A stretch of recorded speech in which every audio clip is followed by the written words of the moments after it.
السلام علیکم رحمۃ اللہ، کیسے ہیں آپ؟ اللہ تعالیٰ سے دعا کرتی ہوں کہ اللہ تعالیٰ آپ کو خیر و عافیت سے نوازے اور آپ کے علم میں اور زیادہ اضافہ عطا فرمائے۔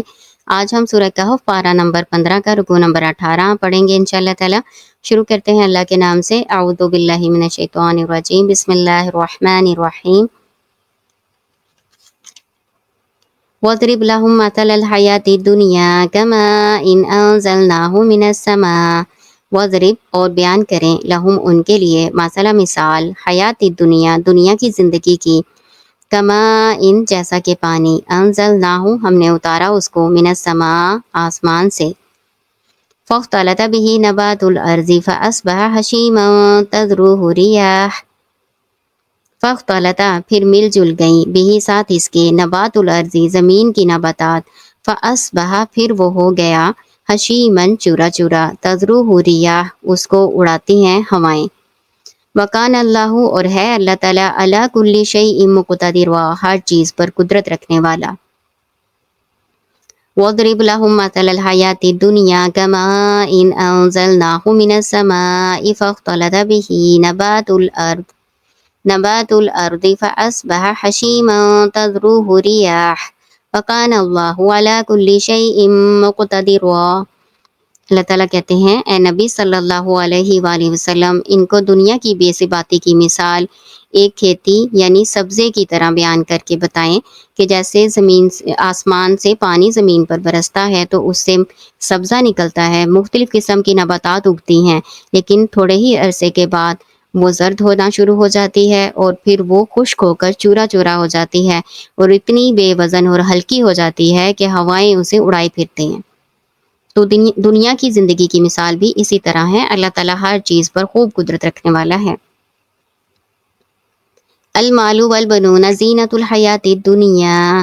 المال مال، والبنون اور بیٹے، زینت زینت ہیں، حیات الدنیا دنیا کی زندگی کی، والباقیات الصالحات خیر عند ربک ثوابا وخیر املا۔ والباقیات الصالحات اور باقی رہنے والی نیکیاں، خیر بہتر ہیں، عند ربک آپ کے رب کے نزدیک، ثواباً ثواب کے لحاظ سے، وخیر اور بہتر ہیں، املا امید کے لحاظ سے۔ المال والبنون زینت الحیات الدنیا، مال اور بیٹے دنیا کی زندگی کی رونق ہیں یا دنیا کی زندگی کی زینت ہیں۔ پیچھے ہم نے پڑھا پچھلی آیت میں اللہ تعالیٰ نے دنیا کی بے ثباتی کا ذکر کیا ہے کہ دنیا میں جو کچھ بھی ہے وہ سب عارضی ہے اور ختم ہو جانے والا ہے، اس کو پائیداری نہیں ہے۔ اسی طرح دنیا میں جتنی بھی نعمتیں ہمیں ملی ہیں نا، تھوڑی دیر فائدہ اٹھانے کے لیے ہیں، یہ ساری عارضی ہیں، ادھر ہی رہ جانی ہے، کوئی بھی چیز ساتھ نہیں جا سکتی اور کوئی بھی چیز آپ کے کام نہیں آ سکتی۔ اس آیت میں اللہ تعالیٰ نے جن دو بڑی نعمتوں کا ذکر کیا ہے نا، وہ مال اور بیٹے ہیں۔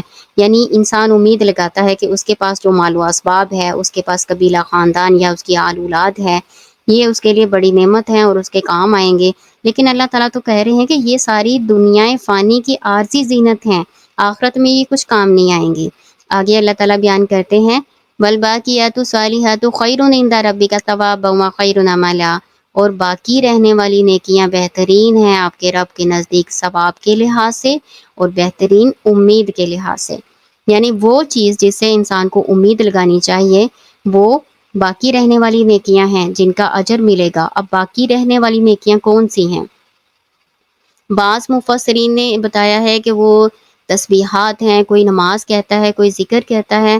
اصل میں تمام نیکیاں جو اللہ تعالیٰ کی رضا کے لیے اچھی نیت سے کی جاتی ہیں، پھر ان کو ضائع نہیں کیا جاتا احسان جتلا کے یا ریاکاری کر کے، تو وہ ساری نیکیاں چاہے وہ چھوٹی ہیں، چاہے وہ بڑی ہیں، چاہے وہ کس طرح کی ہیں، ان سے امید لگائی جا سکتی ہے کہ وہ آپ کے کام آئیں گے آخرت میں انشاءاللہ تعالیٰ۔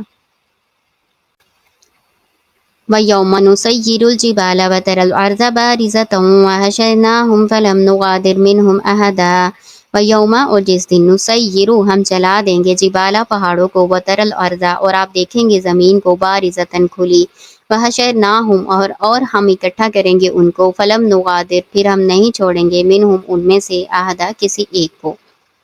قیامت کی ہولناکیوں کا اللہ تعالیٰ ذکر کر رہے ہیں کہ قیامت میں کیسا ہوگا کہ اللہ تعالیٰ پہاڑوں کو چلا دیں گے۔ اللہ تعالیٰ نے اور چیزوں کا ذکر کرنے کی بجائے یہاں پر پہاڑوں کا خاص طور پر ذکر کیا ہے۔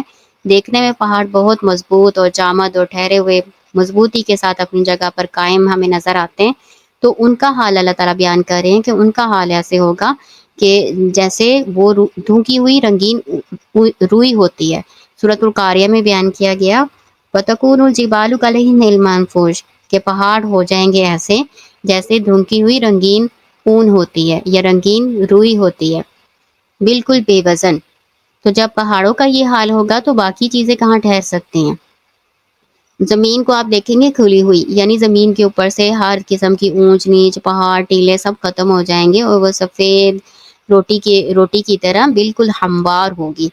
فَحَشَرْنَاهُمْ فَلَمْ نُغَادِرْ مِنْهُمْ أَحَدًا اور ہم اکٹھا کریں گے، یعنی وہ جہاں کہیں بھی ہوں گے نا، ان کی قبر جہاں کہیں بھی ہوگی، ان میں سے اللہ تعالیٰ ان کو نکال کے نا اپنے سامنے میدان میں اکٹھا کریں گے۔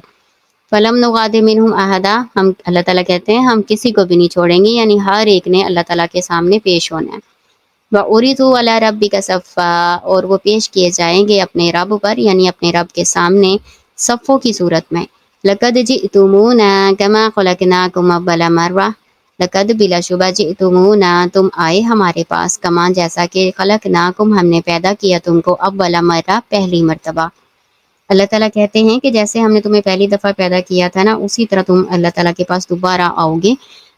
حدیث میں آتا ہے کہ انسان ننگے پاؤں ننگے جسم اپنی قبر سے اٹھے گا بغیر ختنہ کے، یعنی جیسے بچہ پیدا ہوتا ہے نا ویسے ہی انسان اپنی قبر سے اٹھے گا اور ایسی ہی حالت میں اسے اللہ کے سامنے پیش ہونا پڑے گا۔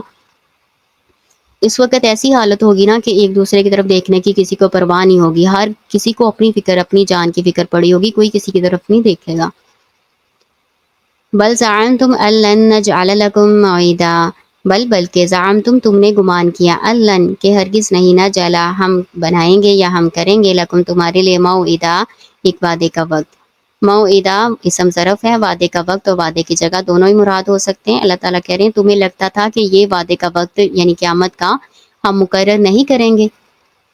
وَوُضِعَ الْكِتَابُ فَتَرَى الْمُجْرِمِينَ مُشْفِقِينَ مِمَّا فِيهِ وَيَقُولُونَ يَا وَيْلَتَنَا مَا لِهَذَا الْكِتَابِ لَا يُغَادِرُ صَغِيرَةً وَلَا كَبِيرَةً إِلَّا أَحْصَاهَا وَوَجَدُوا مَا عَمِلُوا حَاضِرًا وَلَا يَظْلِمُ رَبُّكَ أَحَدًا۔